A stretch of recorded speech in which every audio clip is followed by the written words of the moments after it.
Boa tarde, quero agradecer você ter aceito o meu convite, professor. É um prazer, tá ótimo. É uma grande honra estar entrevistando você, te admiro muito, conheço seu trabalho há muito tempo. Conheci o seu trabalho através da minha mãe, que fez o curso de formação com você em Goiânia.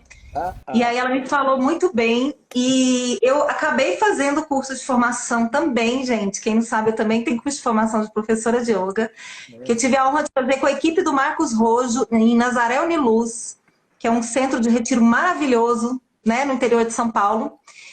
E lá eu tive a oportunidade de me aprofundar um pouco no yoga. E atualmente, agora, graças à internet, voltei a fazer yoga com o professor Marcos Rojo, 2 vezes por semana. Estou super feliz de estar de volta Nossa, Thaís, à você praia. lá em Nazaré, então? Que ano que Foi. você fez? Eu acredito que foi 2014. 2013 ou 2014. Faz tempo, faz tempo. Faz tempo. Yoga é uma das coisas que me ajuda muito com o canto. Desde o início, na verdade, me ajudou muito e eu trago essa relação. Eu sempre falo para os meus alunos fazerem yoga porque ajuda muito a consciência em vários aspectos para cantar, né? E Uhum. aí, eu queria bater um papo sobre esses aspectos que eu acredito que são benéficos para o canto do yoga. Eu queria primeiro pedir para você se apresentar, para a minha audiência te conhecer, professor. Tá ótimo. Primeiro, eu agradeço o convite, é um prazer estar aqui, Thaís. Eu não sabia que a sua mãe tinha feito o curso, legal, que nem você. Eu me lembro de você como aluna agora no Instagram, no Zoom. Uhum, Eu sou um professor de educação física, meu nome é Marcos Rojo, eu me formei em 1975. E quando eu me formei lá na Faculdade de Educação Física da USP, tinha yoga como disciplina optativa e eu gostei. Eu achei muito legal. E é aquela época em que os Beatles estavam indo para a Índia, existia um movimento uhum. de busca pelo Oriente, os Beatles iam fazer meditação com Maharishi, enfim, isso tudo me atraía muito. Eu não sei se eram os Beatles, se era o yoga, eu queria ir para a Índia de qualquer jeito, fui. Fui para a Índia em 1979 e fiz um curso lá na escola de Kaivaliyadama, a Deise, minha esposa e eu fizemos um curso. O curso dura quase um ano, eu voltei em 1980. E foi muito gostoso, foi Uau, muito então bom. vocês moraram, né? Nós, praticamente moramos. A gente ficou nos 9 meses do curso, eu fiquei mais um pouquinho para passear e conhecer, fiquei mais um mês viajando pela Índia, mas os 9 meses eu fiquei mesmo no curso. Eu sempre explico porque eu disse que eu fui casado, não é? E 9 meses de curso, as pessoas pensam que foi lua de mel, mas não foi, né? Eu fui lá para estudar mesmo. Voltou com o filho no colo, né? Não, não voltei com filho. Depois eu voltei muitas vezes para a Índia. Depois, a partir de 1996, eu voltei mais 20 vezes para a Índia com grupos. Eu levava grupos para conhecer a escola que eu estudei e para conhecer outros lugares da Índia. E aí, sempre que eu ia dizer, bom, ano que vem a gente vai, começou a ter essa suspeita. Algumas pessoas falavam, mas você deve ter uma família lá, né?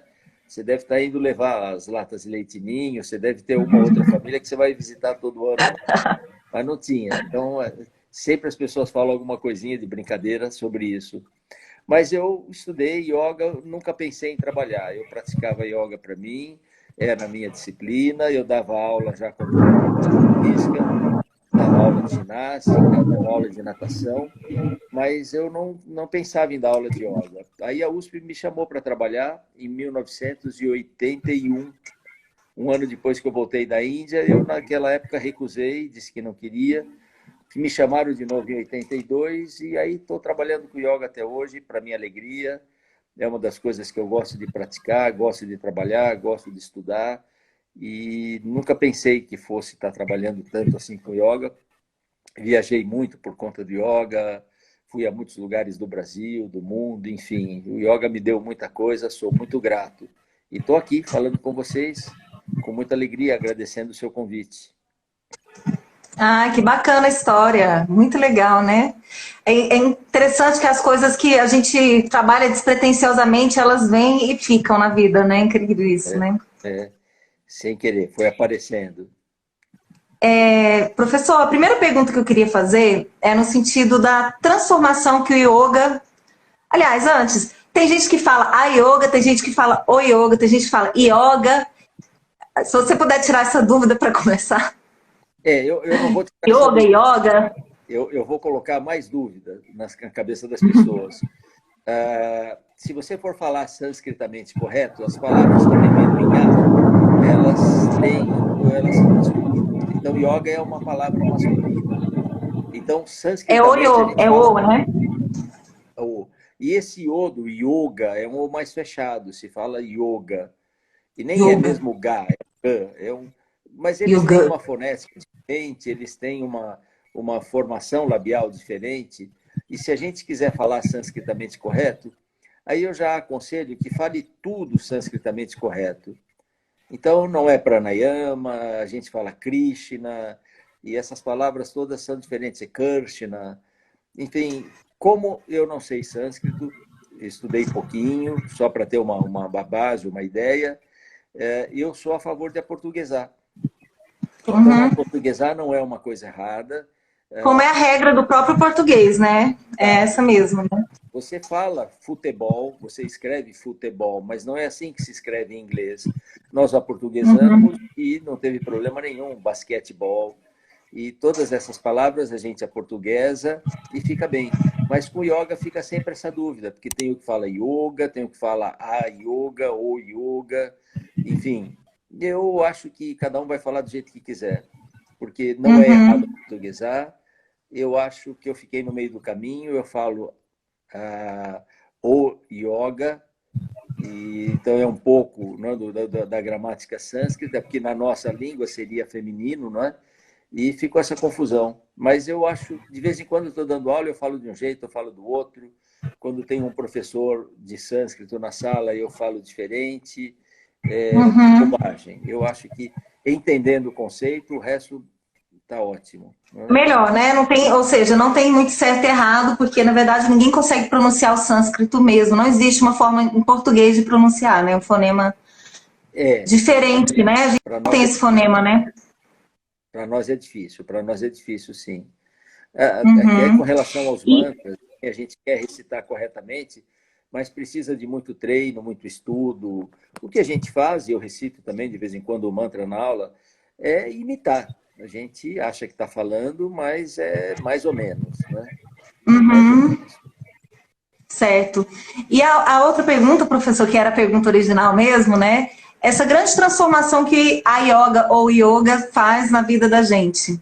Eu, para mim, foi uma das coisas que me levou ao canto, também foi fazer esse trabalho com yoga, me aprofundar no yoga, assim, então, e geralmente quando eu faço yoga, eu sinto que eu entro num alinhamento com a minha essência, sabe? Eu já quero diminuir a quantidade de carne, essas coisas assim, parece que a minha vida vai entrando nos eixos, né? Eu queria que você falasse um pouquinho sobre isso. Legal, Thaís. Mas é assim, eu acho que o yoga transforma quem quer ser transformado. Se você tem uma predisposição, se você entende as coisas de uma determinada forma e não está conseguindo viver dessa forma, o yoga é uma ferramenta que pode te ajudar. Então, você pensa o mundo de uma forma um pouco mais ligada, de uma forma um pouco mais coletiva, você pensa nessa relação das pessoas como algo saudável e você quer viver desse jeito e não está conseguindo. Enfim, o yoga vai ajudar. E, naturalmente, praticando, a gente começa a ter um pouco de discernimento com relação a muita coisa.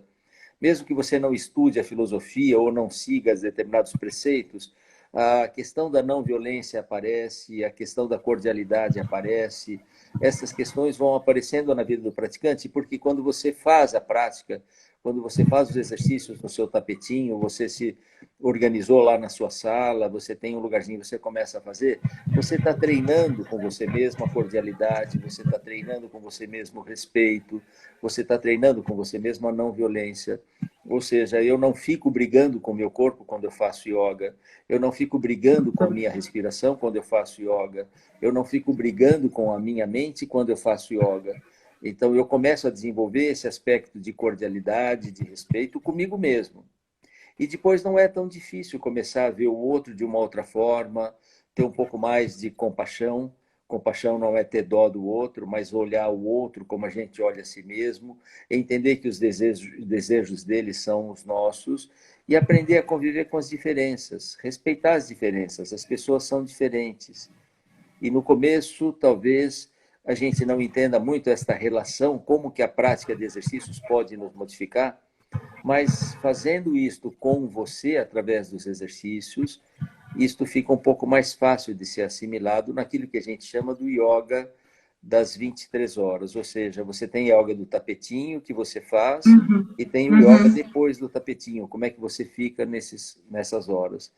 Mas se a pessoa também não quer transformação, se ele não está pensando em nada disso, ele só quer praticar yoga para melhorar o seu alongamento, ele só quer praticar yoga. Muitos atletas praticam yoga para melhorar sua performance. Então, esses objetivos, eles podem vir de uma forma muito sutil, muito discreta, porque você se fecha. Não é? Mas, na verdade, se você estiver aberto, funciona. Eu digo isso, Thaís, porque às vezes aparece na academia uma senhora que traz o marido. Ela já é uma praticante antiga e ela vem e traz o marido e diz, consegui trazer o meu marido. E quando ela fala isso, eu já olho assim a cara dele e ele já faz aquela cara de que não queria ter vindo, não é? E aí eu tenho até vontade de perguntar, mas você quer fazer yoga, não é? E provavelmente ele vai responder, não, eu estou vindo para agradá-la. Aí não funciona, aí não funciona. Aí você pode até começar a fazer um pouquinho, vai se animando. Algum dia você pode achar que aquilo faz sentido e quando você toma a iniciativa por sua vontade, aí o yoga pode ser transformador para quem quer que seja. Né? Legal, professor. Uma das coisas assim que eu percebo de cara quando eu dou aula, né, e chega um aluno que já fez ou yoga ou meditação, é a consciência respiratória, né? E eu vejo que o trabalho com yoga já dá uma base muito legal para quem quer cantar, né? Principalmente por inferiorizar a respiração no baixo ventre e ter a questão do umbigo ativo, né?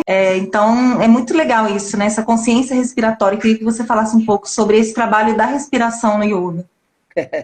Olha, Thaís, você me colocou numa fria, porque quem entende aqui de canto é você, não é? Eu sou péssimo em canto. Não, mas eu falei para trabalho. A pergunta é: trabalho da respiração no yoga? Eu sei, eu só estou mexendo com você. Só estou mexendo com você. Mas é assim, o yoga traz benefícios para muitas situações. E veja que interessante, como eu sou um professor de educação física e trabalhei num centro esportivo lá na USP, eu trabalhei com atletas, como eu disse. Então eu treinei por 2 anos a seleção brasileira de ciclismo. Eu treinei a primeira equipe brasileira, que foi ao Monte Everest. Eu treinei mergulhadores, eu treinei tenistas, Uau! pessoas muito conhecidas dentro do motociclismo, enfim. Eles faziam yoga porque eles queriam melhorar sua performance. Eu tive também muitos professores de canto, ainda tenho. Eu tenho uma professora de canto que fala comigo, a Rita, ela acho que trabalha mais com canto orfeônico, que foi muito conhecida, uma cantora lírica chamada Celine Ambert.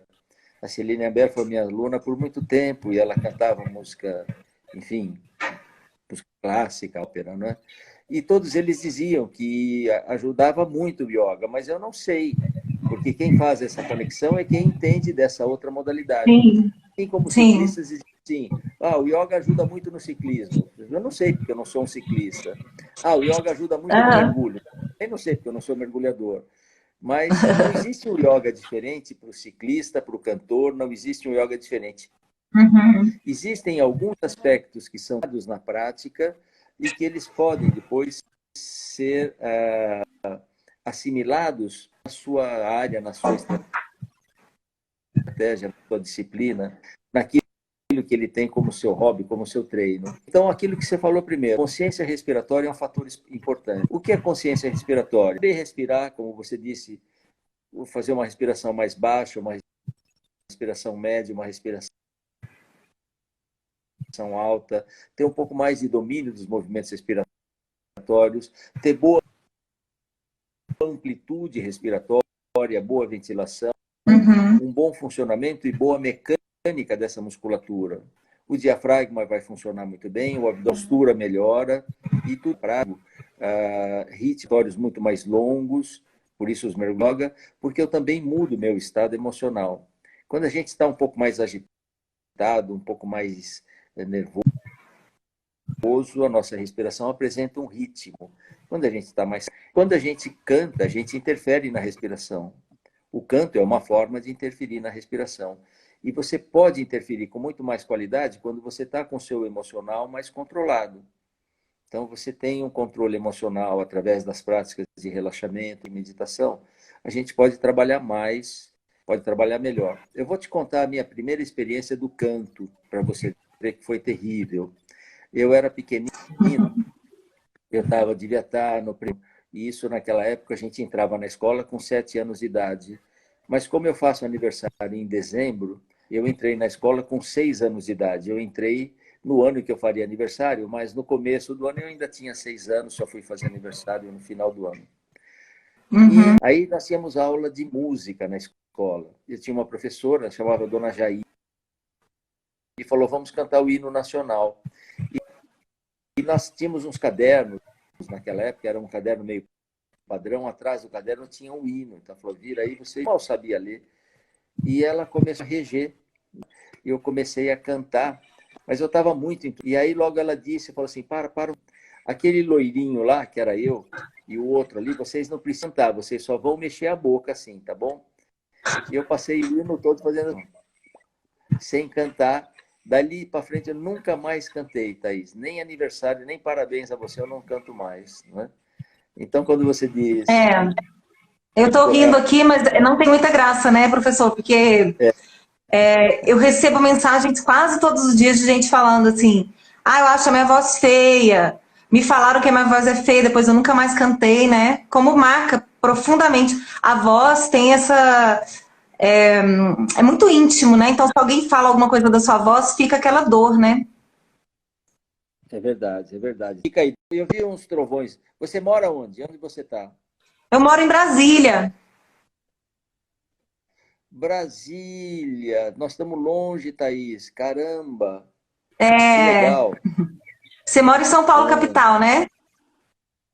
moro em São Paulo, capital, mas eu tenho feito minha quarentena um pouco mais longe, numa praia aqui perto de São Paulo.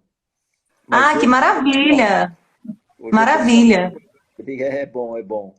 Agora, já afrouxou um pouquinho a quarentena, eu tenho vindo mais para São Paulo. Mas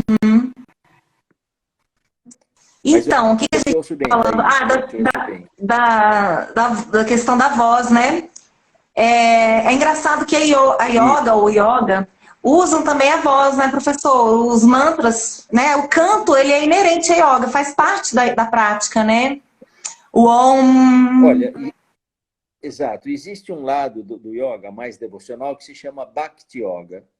Antigamente, as linhas de yoga não eram essas que a gente conhece hoje, Power Yoga, Iyengar. Hoje tem muitas linhas de yoga relacionadas e todas derivadas do que a gente chama de Hatha Yoga.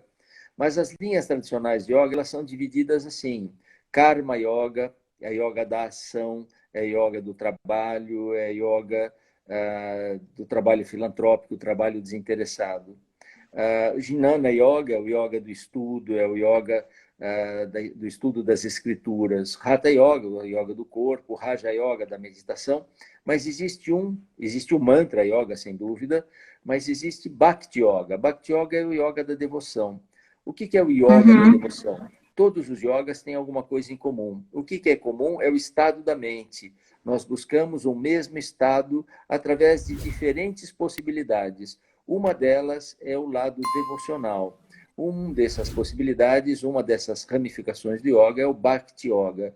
E nesse tem muito canto, as pessoas cantam, fazem os kirtans, as pessoas fazem seus cantos devocionais, recitam os mantras, ficam na frente de uma divindade, obviamente uma representação da divindade ou do mestre, fazem seus cantos. Tem muito canto, o indiano canta muito. A cultura indiana tem muito isso do cantar. O indiano canta bem, eles cantam com facilidade e eles se utilizam disso como um processo de meditação, de aquietação da mente. Então, essa é uma das derivações. Não é o do Hatha Yoga. O Hatha Yoga trabalha com o corpo. E você, através do corpo, busca sensações, é o que a gente tenta promover na aula, sensações de aquietação, de envolvimento com você mesmo, de interiorização. Mas existem outros segmentos que eles cantam. O Mantra Yoga, obviamente, ele é a recitação de mantras. O Hatha Yoga fala de mantras pequenininhos, como o Om, como você falou, são os Bija mantras. E esses mantras estão relacionados, às vezes, com determinadas partes do corpo. No sentido de entrar em contato com essa parte do corpo, eu recito Lam, Yam, Ram, pequenos mantras. Dos chakras, né, professor? Isso, porque eles têm uma relação com os chakras. Isso é muito do Hatha Yoga, mas não é um canto, é uma recitação daquele, como o Om, ele não é cantado no Hatha Yoga. Você, Om, Om, você simplesmente repete. Mas nesse segmento que eu disse do Bhakti, as pessoas cantam, eles cantam os mantras. Em geral, os mantras tradicionais, eles são simplesmente recitados, como é o Gayatri, Om Bhurбhuva Swaha, Om Tat Savitur Varenyam Bhargo Devasya. Mas quando chega no Bhakti Yoga, as pessoas cantam. Om Tat Savitur Varenyam. E é bonito, fica uma melodia, e eles usam isso como um processo devocional. E é bastante eficiente, eu acho, é uma das técnicas bastante eficiente. Como é que você se interessou Tá. pelo canto? Conta um pouquinho da sua história. Então, desde a adolescência, professora, assim, eu trabalhava com, assim, queria ser atriz, né? Então fazia teatro e tal. E aí, no final da adolescência, comecei a compor música. E aí, falei, opa, e já percebi que eu tinha uma certa facilidade pro canto e comecei a estudar. Que Mas legal. assim, eu só me assumi cantora profissional depois de muitos anos, inclusive naquela época que eu fiz o curso de formação lá em Nazaré Uniluz, aí eu ainda não era, eu ainda estava numa busca espiritual, e foi através da busca espiritual que eu reencontrei esse meu sonho de ser cantora.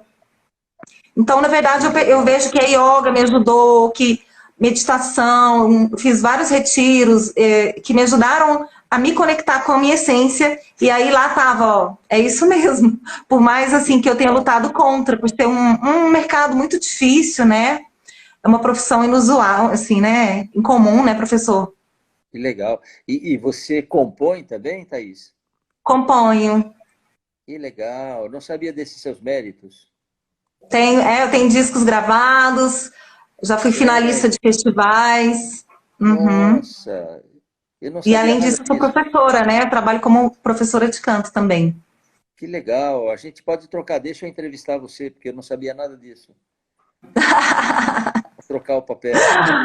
Vamos fazer assim, você me convida depois e me entrevista. Vai ser uma alegria. Vou fazer isso sim. Você sabe, assim que começou a pandemia, eu comecei com uma série de lives. E a proposta era fazer essas lives porque isso a gente entendeu que ajudava as pessoas. Nós começamos com Uhum, aulas práticas todos os dias, pela manhã e pela tarde. E depois comecei também com entrevistas. Aí fui entrevistando professores amigos, como a Monja Coen, e professores que trabalham com ramos diferentes. E depois encerrou. Eu fui fazendo como se essas coisas parte de ciclos. Mas aí eu faço eventualmente uma live, como a gente diz, vamos fazer um bate-papo aqui com esse professor, vamos fazer. Então, foi a ideia, fazer uma com você, para você um pouco a sua história. vai ser uma honra enorme, um prazer. Uma sugestão para você, professor: essas minhas lives eu transformo em podcast. Tá, aí você começou a falar uma linguagem que eu não tenho muita familiaridade, mas eu acho. Podcast, assim, são áudios que você disponibiliza na internet para as pessoas ouvirem, entendeu? Então, o podcast, ele não tem imagem, então a pessoa pode ouvir enquanto ela faz uma prática, enquanto ela dirige, né? Então, eu não tinha nem te falado, né? Essa live aqui vai virar o podcast, o nome da série é Despertando para o Canto. Então, eu Que legal. sugiro que você faça isso com as suas lives. Você já fez várias, né? Nossa, a Monja Coen e outras pessoas incríveis que você entrevistou. Eu, Seria muito eu, bom ter isso em podcast. embora eu não tenha feito, acho que meu filho gravou isso tudo em algum lugar. Talvez no Então, YouTube, a Carol, em alguma nuvem. Eles falam aí uma terminologia que eu ainda não sou familiarizado. Isso tudo para nós, uhum, da minha idade, isso tudo é muito recente. Quando eu fui à Índia, em 79, pense que uma comunicação era uma coisa muito lenta. Eu mandava uma carta para os meus familiares aqui, essa carta levava facilmente um mês. Se Nossa. viesse assim, muito rápido, eram 3 semanas. Mas normalmente a carta levava um mês. E aí eles escreviam e me respondiam, e essa resposta também levava um mês. Então, se eu perguntasse, olá, como vai? Tudo bem? Essa resposta ia levar 2 meses. Um mês para Dois chegar, meses. se ele respondesse rapidamente, um mês para ir de volta. Agora a gente fala, eu tenho um aluno, não sei se na turma que você está, mas eu tenho um aluno que está fazendo aula, ele é da França, o outro é de Chicago, tem aluno da Nova Zelândia, e o yoga ainda era uma prática para monges. O yoga ainda era uma Uhum. prática, não exatamente secreta, não tinha nada, mas era uma prática exclusiva para monges. Isso era praticado em monastérios. Somente aqueles que queriam seguir uma vida espiritual, estavam interessados em saber quem somos, de onde viemos, esses iam praticar yoga. Então eles iam para um ashram, como se diz na Índia, um monastério, e ficavam lá. Somente no começo do século XX, 1920, é que o yoga começa a ser ensinado na cidade, para o homem urbano. Então ela sai dos monastérios, ela tem que ter uma adaptação, a prática não pode ser a mesma que eles praticavam naquela época, então a gente adapta essa prática e começa. Adaptar não quer dizer modificar, não quer dizer desconsiderar, desconceituar. Você tem que adaptar a quantidade de exercício. Eles falam em praticar 4 vezes por dia, quando o sol nasce, quando o sol se põe, meio-dia e meia-noite. Nossa, Cada vez que você vai praticar, vai ficar umas 3 horas e meia, 4 horas praticando. Nós não podemos passa fazer o dia isso. inteiro. Passa o dia É. inteiro. A vida, por isso que largava tudo e ia morar no monastério e ficava praticando. Mas não é só ficar de cabeça para baixo, torcendo, é fazendo exercício respiratório, limpezas corporais, tem um monte de coisa que se faz no yoga que normalmente nas nossas aulas a gente não faz. Mas daí o yoga começa a ser ensinado para o homem urbano, para o homem social, para o homem de família, e ele já sofre adaptações. E veja quantas adaptações a gente tem que fazer agora, quando eu dou aula pelo Instagram. É. Então eu não vejo aqui, por exemplo, nosso bate-papo, eu só vejo você, mas às vezes eu dou aula, tem lá um grupo de 100 pessoas, 200 pessoas, eu não os vejo e estou dando aula para eles. O que fazer? Obviamente, essa prática ela tem que ter objetivos, tem que ter benefícios e não pode fazer mal. Então, eu tenho que adaptar, não Uhum. pode ter riscos, eu não estou vendo o aluno. E depois tem aquelas aulas pelo Zoom que você faz, que eu consigo olhar os alunos e corrigi-los. O que eu posso ensinar com segurança quando eu tenho um grupo em que eu tenho que olhar, tenho limitações, tudo isso é adaptação. É isso que a gente chama. O yoga Uhum. vai se adaptando. Mas às vezes tem adaptações que são muito inadequadas. Não sei se você já viu, tem yoga, É, tem umas beer coisas yoga. estranhas, né, professor? É, tem, Eu já tem. vi um que é yoga num lugar quente, eles esquentam o lugar para você fazer yoga, né? No sentido de você sempre ter que praticar alguma coisa com o corpo, tem que ser em lugar arejado. Você vai praticar exercício respiratório em lugar arejado. Não ficar suando, porque nesse calor, o corpo fica mais flexível, você fica mais molenga, relaxa mais. Mas é uma condição irreal, não é Uhum, adequado. Não é. Sem uhum. contar essa coisa do hot yoga, tem uns absurdos. Hein, professor, eu queria te fazer uma pergunta. Muita gente já me procurou por recomendação de terapeutas, assim. Ah, porque eu tô com um problema no meu chakra laríngeo. Não, tô com um problema na minha tireoide.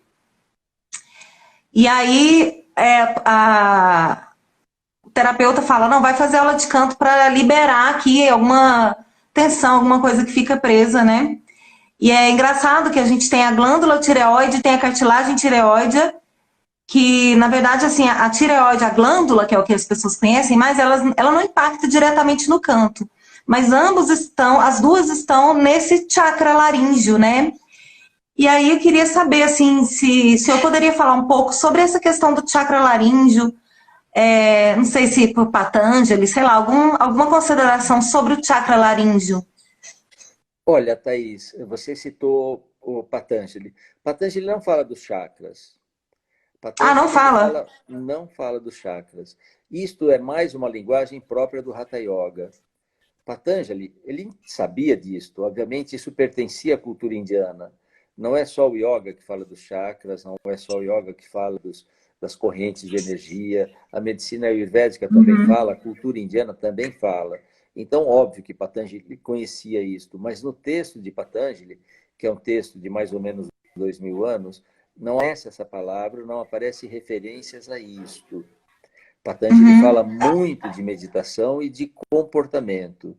Ele fala muito de como você deve viver o seu dia a dia, como você deve pensar o seu dia a dia. E eu gosto muito dessa forma, dessa abordagem, ou seja, o como você vive é muito importante. Não pense, Patanjali não diz isso, mas é como se ele dissesse: não pense que você vai viver de qualquer jeito, com todas as ganâncias, medos, com todas as raivas, e que no final do dia você vai entrar no seu quarto, vai fazer meia dúzia de asanas, 2 pranayamas, e com isso você vai se iluminar. Não funciona assim. O como você vive é determinante. O como você vive vai dar qualidade à sua meditação. Então, o processo meditativo, ele não está desconectado do dia a dia. O Hatha Yoga fala mais destas fontes de energia. Eu não entro nessa questão. Soube que o Valayananda, que é esta escola que eu sigo, esta orientação, esta escola da Índia, aliás, é uma escola do governo da Índia, que pesquisa o yoga desde 1924, eles têm a proposta de trazer a nossa a compreensão sobre o yoga dentro dos nossos conceitos de anatomia e fisiologia do Ocidente. Eles entendem que fica muito difícil você fazer pesquisas com esses elementos que são tão sutis. O que são uhum. elementos sutis? Quem sente os chakras? Quantos chakras nós temos? Há uma literatura que diz que são 7, há uma literatura que diz que são 5. Há uma literatura que diz que eles estão dentro de nós no corpo, há uma literatura que diz que não estão no nosso corpo físico, estão fora do nosso corpo. Hum. Então, tudo isto já é um objeto de, entre os próprios indianos tradicionais, confusão, porque não há unanimidade. Dizem que tem um chakra que fica a 12 centímetros fora do corpo. Mas quando você pensa em áreas do corpo, a gente pensa em regiões do corpo, qualquer que seja a linha de trabalho, seja um Reichiano, seja alguém que segue Reich, né? Ou aqueles que falam da anatomia emocional, você vai trabalhar com estas regiões. Alguém vai levar em consideração a parte inferior do nosso tronco. Nós sempre vamos lembrar da região do umbigo, o plexo solar, a região do coração, a região da garganta. Estas regiões sempre vão fazer parte se você quiser dividir o seu corpo em algumas partes. Se eu disser para você, divida o corpo em partes que são significativas para você, a gente acaba colocando as regiões importantes, porque é uma região onde facilmente você gera tensões. É uma região muito importante. Todo o nosso sistema nervoso cortical, toda a nossa massa craniana de atividades racionais, tudo isso acaba se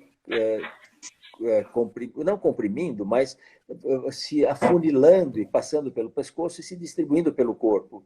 Então, é uma região muito importante. Chamemos isso de uma região energética ou uma região de tensão. Sem dúvida nenhuma, é uma região relevante. O yoga tem exercícios importantes para essa área, que ele chama de Landharabandha. Bandas são chaves e contrações em partes especiais do corpo. Já Landharabandha é muito utilizado no trabalho respiratório. As travas que a gente faz aqui, não trava no sentido de tensionar, mas de controle. Então, muitos exercícios respiratórios têm esta região como uma região importante para controle. O Jai, que é um exercício importante, faz um pequeno estreitamento das nossas cordas vocais, aqui na nossa glote, só para produzir um barulhinho. Isso não é para gerar tensão, é para gerar controle. Então, o que seria exatamente próprio desse chakra? Porque a gente sabe, todo o nosso aspecto de gratidão, tudo aquilo que é relacionado com a nossa expressão, tudo aquilo que é para pôr para fora, tudo aquilo que é para se manifestar, tem uma relação muito grande com essa região. Aqueles que não têm a voz treinada, como eu, por exemplo, não tenho, eu falo muito e fico tenso nessa região. Então, às vezes, eu dou um Uhum. curso de um fim de semana, como acontecia lá em Nazaré. Aí, quando eu vou voltando, eu vou fazendo exercícios, Jiva Bandha, Simhasana, e eles vão relaxando e A gente soltando fez essa essa região. semana, né? Esse exercício. Esses erros lembra, você faz muito bem, exatamente isso. Então, essas técnicas de pôr a língua para fora, pôr a língua para cima, têm o intuito de ajudar a soltar isto aqui. A relação dos chakras com as emoções, ela existe, ela é pontuada. E este seria um ponto muito importante relacionado com a nossa comunicação, com a nossa expressão. E inclua nisso gratidão. Né? Enquanto o chakra do coração tem mais a ver com amorosidade, enfim. Mas eu não seria o melhor para falar desses pontos, Thaís, porque não é o que eu estudo, não é o que eu Uhum. treino e também não é muito o que eu passo na aula para vocês. A gente passa mais aspectos dentro da anatomia e fisiologia aqui nossa do Ocidente, não é? Mas você tocou num ponto aí que eu achei, foi uma descoberta recente que eu fiz, inclusive foi no curso que eu fiz com seu filho, sobre a sutileza do yoga, sutileza, acho que era sutileza da prática, né, o nome do curso. E aí ele mostrou uma imagem que mostrava justamente esses três pontos que são esfincterizáveis, né? Ou não sei se eu estou falando corretamente, né? Que é muito interessante que eles são bem a ligação de tudo que a gente trabalha no canto também, que é o diafragma pélvico, diafragma abdominal e a laringe, que é onde ficam as pregas vocais. Então, são esses três centros bem energéticos, bem fortes, que a gente trabalha intensamente também no canto, né? Algumas escolas, a escola que eu sigo trabalha muito fortemente o diafragma pélvico, o diafragma abdominal com abertura de costelas e Uhum.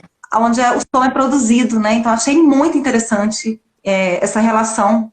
E ver a laringe também como um também esfíncter, né? Exatamente, também é um esfíncter. Quem fala de anatomia emocional, eles colocam esses vários diafragmas, não é? E esses três são Uhum. muito trabalhados com yoga, você tem toda a razão. Agora, que isso deve ajudar no canto, eu acho que sim, né? Mas quem pode mais falar sobre isso mesmo, aí é você. Você que tem que nos contar isso, né? Mas por que a yoga trabalha esses três pontos, assim? Qual que é o objetivo do yoga ao trabalhar? Quando você considera, a maior parte dos exercícios de yoga estão relacionados com a região do tronco. Exercícios de yoga é feito para essa área. São poucos os exercícios de yoga que têm como objetivo o fortalecimento de braços e pernas, por exemplo. Esse não é um objetivo do yoga, tanto que quando o aluno quer isso, a gente diz, vá procurar musculação, vá fazer ginástica. Então, Aham. todos trabalham com o corpo, o tronco, mas especialmente musculação, a nossa anatomia do bom, todas essas estruturas. Ou seja, o enfraquecimento dessa musculatura do assoalho pélvico tem a minha respiração. Uhum. Se eu tenho esses músculos mais fracos, esses músculos, seja de diafragma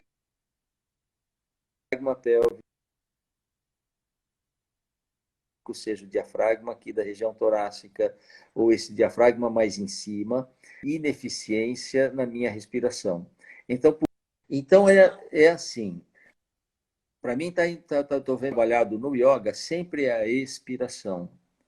Eles trabalham um pouco com a inspiração. Grande parte dos exercícios tem a expiração como um movimento a ser controlado. Pessoas que têm problemas Uhum. respiratórios não têm problemas para pôr o ar para dentro. A gente tem problemas para pôr o ar para fora. Se eu não solto adequadamente o ar, eu não troco, eu não renovo. Eu preciso tirar o ar que eu usei para colocar um ar novo. E esta saída do ar depende dessas estruturas que nós estamos falando. Eu tenho que ter Uhum. uma boa estrutura de contração desde lá de baixo, desde a minha parte, que a gente chama de assoalho pélvico.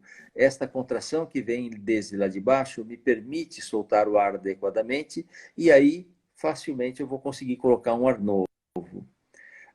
O músculo mais importante da expiração, os músculos, são os abdominais. Mas não são apenas abdominais da frente, eu estou falando também lá de baixo, do assoalho pélvico. Os músculos mais importantes da inspiração, o músculo mais importante é o diafragma. É esse que está aqui, entre o Uhum. tórax e o abdômen. Então, esses dois músculos estando bem trabalhados, eu tenho boa inspiração e boa expiração. Por isso as técnicas trabalham tanto com esses músculos assim. E toda vez que eu crio uma obstrução leve nesta região, eu tenho maior controle sobre o ritmo respiratório. Quando eu canto, quer dizer, eu canto, quem canta são vocês, né? Mas quando a gente canta ou quando a gente fala, eu estou controlando a minha saída do ar. Quando eu faço um pranayama, eu também estou controlando a minha saída do ar. E quando eu estou Uhum. soltando o ar devagar, eu estou colocando esses músculos em ação e o ar está saindo com uma resistência, que é um som. O som é uma resistência. E ele faz com que eu me Sim. obrigue a trabalhar um pouquinho mais com essa musculatura. Então, são esses aspectos, não? Fortalecer essa É musculatura. interessante isso, professor, Pode falar. porque quando a gente está respirando normalmente no dia a dia, né, a fase ativa da respiração é a inspiração. E no canto, há uma inversão disso. A fase ativa da respiração é a expiração. E aí, você me falando aí, é uma semelhança do canto com o yoga. Então, quem pratica Sem yoga dúvida. já tem mais familiaridade com esse tempo maior de exalação, né? Então, já é um ganho para quem já pratica yoga, quando vai cantar, já está um pouco mais fácil nesse sentido. Exato. Você levantou duas coisas. Uma é a musculatura que me ajuda a pôr o ar para fora. Eu fortaleço essa musculatura e tiro o ar adequadamente. A outra é, através dessas estruturas superiores, eu conseguir soltar o ar no ritmo que eu quero. Então, eu consigo controlar, eu consigo determinar um ritmo de saída do ar. E, lógico, isso depende também do meu fôlego, não é? Então, pessoas vão treinando e vão Uhum. tendo mais fôlego. Eu fico impressionado de ver esses recordes mundiais de apneia. Não sei se você sabe, mas o recorde mundial masculino de apneia é um pouco mais de 10 minutos. A pessoa Oi? consegue ficar sem respirar por 10 minutos embaixo d'água. E o recorde feminino é 8 Inacreditável. minutos. É incrível. Então, a gente pode treinar e melhorar muito essas capacidades. Acho que desafia até a ciência, né? Porque eu acho que se perguntar, né, quanto tempo alguém vive sem ar, né, para um médico, ele vai falar muito menos que isso, né? É verdade. A maioria de nós, obviamente, vai sucumbir antes disso. 1 minuto, dois, a gente já está desesperado. Mas É. muito é da atividade da mente. A mente fica muito aflita com essa falta de ar. E às vezes o corpo até aguenta um pouquinho mais. Mas o objetivo do yoga não é fazer com que você mergulhe mais tempo, fique mais tempo embaixo d'água. Também não é fazer com que a gente cante melhor, mas a gente vai cantar melhor fazendo yoga, a gente Uhum. vai ficar mais tempo embaixo d'água, mas todas essas técnicas têm o objetivo de autoinvestigação, autodescoberta, autoestudo, autoobservação. Essa é a proposta. Uhum. E se eu te perguntar qual que seria o objetivo do yoga? Ótimo. Espera aí que eu vou te falar. Espera só um pouquinho, Thaís. Thaís, eu tenho uma aula às 6 horas, daqui a pouquinho eu vou ter que sair, tá bom? Tá, eu tô sem luz, então você me avisa o horário, porque eu Tá tava bom. olhando aqui no computador e meu computador Ah, acabou a bateria. então, vamos fazer, pode ser essa a última pergunta? Pode ser, Tá professor? bom, tá bom. Desculpe, mas é por causa do horário da aula. Imagina, já tá ótimo você tá aqui com a gente, já foi É um maravilhoso. prazer, é um prazer. Swami Kumalayananda, ele diz, o yoga tem uma mensagem para o corpo, para a mente e para a alma. Então, você vai pegar aquilo que você quer. Se você quer fazer o yoga apenas com benefícios físicos, pode ser. Você tem uma mensagem para isso. Eu quero melhorar a minha dor nas costas, eu quero me alongar, melhorar a minha postura. Você pode fazer yoga com objetivos físicos. Se você quer praticar yoga por objetivos mentais, você pode praticar. Estou muito ansioso, quero dormir melhor. Você pode praticar yoga por causa disso. Mas o yoga também tem uma mensagem para a alma. O yoga tem uma mensagem para o corpo, para a mente e para a alma. Você vai retirar o que você quiser. O yoga, na sua origem, ele é feito como um processo de autodescoberta. Entendendo que o ser humano está sempre envolvido com aquilo que nós chamamos de papéis. Nós assumimos papéis, nós representamos.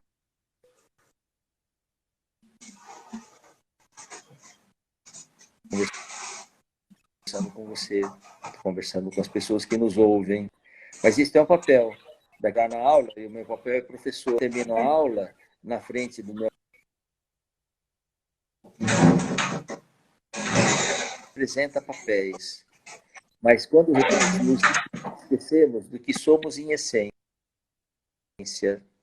entende o yoga que antes somos alguma coisa e que na vida vamos recebendo vários papéis, rótulos. E a gente vive representando esses papéis e sofremos, porque sabemos que esses papéis são temporários, eles passam. Mas o yoga quer que você se identifique com aquilo que é a sua essência, aquilo que você já era antes de nascer e aquilo que você vai continuar sendo depois que morrer. E esses papéis, a sua religião, o seu partido político, o seu time de futebol, isso que a gente luta tanto, agita tanto a nossa mente, isso é passageiro. A minha profissão, que eu me orgulho, o nome da minha família, que eu me orgulho, esses papéis todos é que me fazem me distrair e eu me esqueço de quem eu sou em essência. Quando meditamos, a ideia é que você entre em contato com a sua essência. Quem você é verdadeiramente. E você começa a pensar, fazer isso, tá lá, fala, tira isso, eu não sou isso, eu não sou o professor, eu não, sei lá, aí eu não sou o marido, eu não sou você, papéis, o que você é em essência. Esse é um processo que yoga se utiliza, a cultura indiana, chama net-net, vá negando, eu não sou isso, eu não sou aquilo. Então, o que eu sou? Yoga é para isso, é para descobrir a nossa verdadeira essência, quem somos nós. Por isso, meditação. Muito bom. Legal que você chegou justamente no nome que eu trabalho, né? Que é a essência, a voz da essência. É verdade. Que é essa voz silenciosa, né? Eu reparei, quando eu li o nome Essência, pensei nisso também. Legal, professor. Muito grata. Peço Obrigado, desculpa aí pelo inconveniente da luz que acabou, enfim, infelizmente. Deu tudo certo.